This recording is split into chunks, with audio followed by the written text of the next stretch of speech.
یہ اللہ رب العالمین نے بتایا اور ہر کسی کو اس سے بچنا ہے. اور ایک بات یہ کہ اللہ کے نبی صلی اللہ علیہ وسلم نے فرمایا قابل نے اس دنیا کا سب سے پہلا قتل کیا، حابیل کا اپنے بھائی کا قتل کیا، اور بتایا کہ اس دنیا میں جتنے بھی قتل ہوں گے قیامت تک سارے قتل کا ایک حصہ یعنی ایک گناہ اس کو بھی پہنچے گا، حابیل کو. جتنے بھی قتل ہوں گے اس دنیا کے اندر. تو اس سے ایک سبق ہمیں یہ ملتا ہے کہ معاشرے میں کوئی بیماری کوئی برائی نہیں ہے. اگر کوئی آدمی کوئی برائی شروع کرتا ہے اور اس برائی پر لوگ اگر عمل کرتے رہیں گے تو جب تک اس برائی پر لوگ عمل کریں گے اس کو بھی گناہ برابر پہنچتا رہے گا، کیونکہ وہ فاؤنڈر ہے اس برائی کا.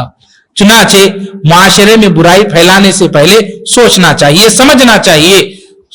واٹس ایپ پہ یا سوشل میڈیا پہ کہیں پہ آپ ایک غلط ویڈیو ڈال دیے، مثال کے طور پر ایک گندا ویڈیو کسی کے پاس بھیج دیے، جب تک لوگ اس ویڈیو کو دیکھتے رہیں گے، یوٹیوب پہ آپ کوئی ویڈیو اپلوڈ کر دیے ڈانس کا یا کوئی گانے وغیرہ کا، جب تک لوگ اس کو دیکھتے رہیں گے اور جتنے لوگ دیکھتے رہیں گے سب کا گناہ اس کو برابر پہنچتے رہے گا. چنانچہ کوئی ایسا گناہ نہیں کرنا چاہیے کہ لوگ اس کو مسلسل کرتے رہیں، ایسے کاموں سے بچنا چاہیے. ایک آخری بات یہ ہے کہ اللہ رب العالمین نے اس صورت میں قتل کے تعلق سے اسے بات آئی، اللہ نے فرمایا من قتل نفسا بغیر نفس او فساد فی الارض فکأنما قتل الناس جميعا. اسلام ایک بہت ہی کلیئر سٹیٹمنٹ دے رہا ہے یہاں پر کہ کسی ایک انسان کا قتل بھی اسلام میں یہ سمجھا جائے گا کہ اس نے پوری انسانیت کا قتل کر دیا، پوری انسانیت کا قتل کر دیا. ومن احیاها فکأنما احیا الناس جميعا. اگر کوئی آدمی کسی ایک انسان کی جان بچاتا ہے تو گویا وہ پوری انسانیت کی جان بچاتا ہے.